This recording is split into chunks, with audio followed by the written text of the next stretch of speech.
What's going on, y'all? What it is? It's Wednesday. I hope everybody is feeling good. So before we get into this video, I would like to ask you guys to be so kind to like this video, also share this video. And if you want to follow me on other platforms, I do have Instagram. You can follow me there at Carolina Crush TV. So let's go ahead and get down, and I want to talk about the situation between Michael B. Jordan and Timothee Chalamet. So there's a lot of heavy discussions and passionate debates going on all over social media because a lot of people feel that Michael B. Jordan got snubbed from winning the Best Actor award at the 2026 Critics' Choice Awards, and instead, Timothee Chalamet walked away with the honor. Now, Michael was up for the award based off of his stellar performance in the movie Sinners that was released on April the 18th, 2025, and Timothee was up for the same award based off of his fascinating performance in the movie Marty Supreme that actually was released on Christmas Day, which means that it's still in a theater near you. And that's where the disconnect for a lot of people is coming from. They're saying that this movie Marty Supreme is still in the theater, and it only took you a few days to come to the conclusion that Timothee Chalamet outperformed Michael B. Jordan. Now, a lot of people are pulling the numbers as far as the sales are concerned, and so when you take a look at Sinners, which was released on April the 18th of 2025, within 2 weeks, they eclipsed the budget that it took to make the film. The budget was $90 million and they actually made $122 million, and ultimately the movie went on to make over $300 million. Now, when you take a look at Marty Supreme, they're saying that the budget to make that film was between 70 to 90 million, right? And so it's been 2 weeks, and the film has only made so far $56 million. Now, a valid argument that could be made is the fact that this isn't about box office numbers. This is strictly about who performed the best on the big screen. Now, during Timothee's acceptance speech, the camera kept focusing in on Michael B. Jordan to get his reaction, and I want you guys to check out this clip. Lastly, I'll just say thank you to my partner of 3 years. Thank you for our foundation. I love you. I couldn't do this without you. Thank you from the bottom of my heart. Thank you so much. Appreciate it. Now, of course, we don't know what Michael was thinking in that point in time, but a lot of people are saying that he had that smirk on his face like, bruh, I can't believe that you won this shit over me. And there's a lot of people that feel that the reason why they kept focusing in on Michael B. Jordan is the fact that they know that Michael should have won that award. Now, what I'm going to do right here is insert some clips that give compelling perspectives from both sides. There's a lot of people that feel that Timothee is a better actor than Michael B. Jordan and vice versa. So sit back and check this out and I'll be back. Michael B. Jordan's performance was not as good as Timothee Chalamet's. This is a video that I wish I could only send to black people. Because I don't want, because I've seen this happen before, white audiences, certain white audiences, not all, to take my critique or the critiques of other black people and use it as permission to dismiss this film or reactivate their lazy criticisms. If you're a person who's been saying Sinners is overrated, if you've been talking down on Sinners lazily, if you're looking for an excuse to disregard a black-led film, this is not for you. This video is not for you. I'm not backing you. I'm not validating you. I'm not giving you any cover. This is a very internal conversation about craft, not an external conversation to undermine the work that they did. Now, before people start losing their minds a little bit, let me be very clear about a few things. If you've been on my page for this last year, you'll know I've spent a lot of it talking about the systemic underappreciation of black artists, the gap between talent and opportunity, the way Hollywood fails to match cultural impact with real investment, Lupita Nyong'o, Mahershala Ali, John Boyega. Even when Owen Cooper won for Adolescence, I was comparing that win to Jharrel Jerome and saying, hey, let's see if the careers match up, let's see if the opportunities match up. I've also been very loud about other overexposure, about how certain white actors get endlessly recycled into prestige projects. I have used Timothee Chalamet's name when talking about Mahershala Ali just like a year ago from now. The joke that I was making at the beginning of the year, Glenn Powell, Patrick Schwarzenegger, all of it.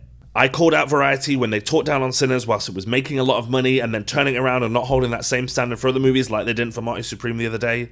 All of it is true. All of it is true. None of that changes the performance. Michael B. Jordan was great in Sinners. It's a top 5 film of the year for me, for sure. He did a fantastic job. But let me be precise here because I think precision matters. What Michael B. Jordan did was very good. What Timothee Chalamet has done is excellent. Alongside Joel Edgerton in Train Dreams, I think Chalamet's performance is for me one of the strongest of the year, possibly top 2, maybe top 3. Pretending otherwise helps no one. I'm hearing people talk about box office, I'm hearing people talk about cultural impact. It doesn't matter. None of this is to diminish Sinners. None of this is to diminish Jordan. It just tells the truth about those performances. The twin performance in Sinners is very strong, but there is an interior overlap. The psychological distinction between the two characters is doing a lot more work than I think the external differentiation. It's effective just about, but it's more in the storytelling than the performance. It's not transformative in the way that truly great dual performances really are.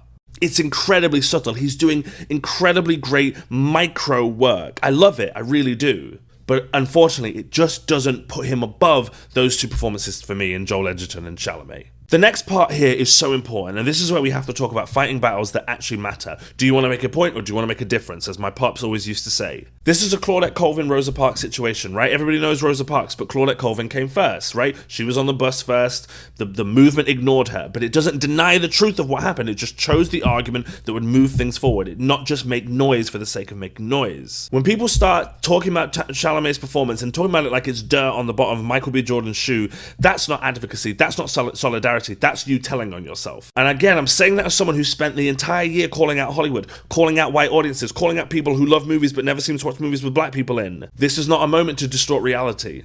Especially when there are real stakes elsewhere, like with Teyana Taylor, who I think gave the best supporting performance of the year, and she may not win, partly because some of the criticism and people misreading fetishization depicted by a filmmaker as fetishization depicted and endorsed by a film. That's a conversation worth having. You've got to be careful, because when you complain about box office and which movie made more money, which I have seen people do when we're talking about the Critics' Choice Awards, specificity matters here. You're showing up not as someone who's pro-black, but as someone who doesn't understand film and doesn't understand the market of film and doesn't understand what these awards are even for. I'm just saying, use your voice carefully, because if every disagreement becomes a hill to die on, then you end up dying on the wrong ones. This is the wrong one. It's not the best performance of the year. Michael B. Jordan not winning the Critics' Choice Award last night was very personal. The fact that Sinners won 4 awards last night should tell you that it has nothing to do with the quality of his acting and everything to do with Michael B. Jordan as an actor himself. I want y'all to keep in mind that Michael B. Jordan has consistently prioritized black narratives during his career. He is building a legacy built off the backs of prominent black films.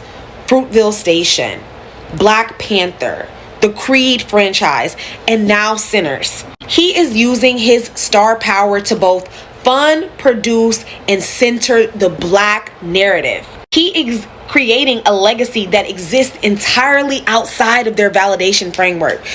Do you think that Michael B. Jordan hasn't been asked to be a part of white narratives? Trust me, he has. They are punishing him for not being a pawn in their system to push their narrative. The awards never go to the best actors. The awards goes to those who best serve to push the dominant narrative.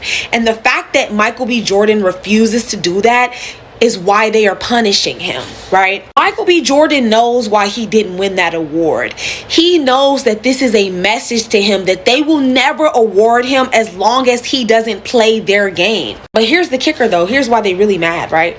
He's proving that their game doesn't matter. That they are playing an old game that is becoming obsolete. Because Michael B. Jordan doesn't need awards to succeed, right? He is proving his greatness through box office numbers, right? Through cultural conversation, through legacy.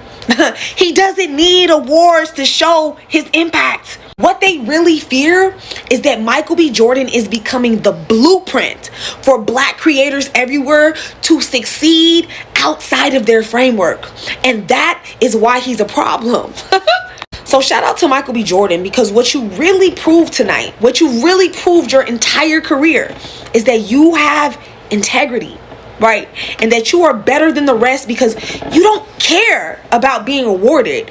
You created, you care about uplifting black voices, about pushing black people to the pinnacle of success. And for that, my brother, that shows why you really are the greatest of all time and why we will remember you as such.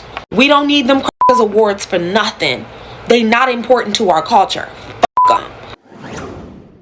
All right, so we just heard 2 different individuals with 2 different perspectives. Now, a lot of people are saying that Kris Jenner is behind this, given the fact that Timothee is dating Kylie, saying that basically Kris has some pull in Hollywood or whatever the case may be and got that young man that award.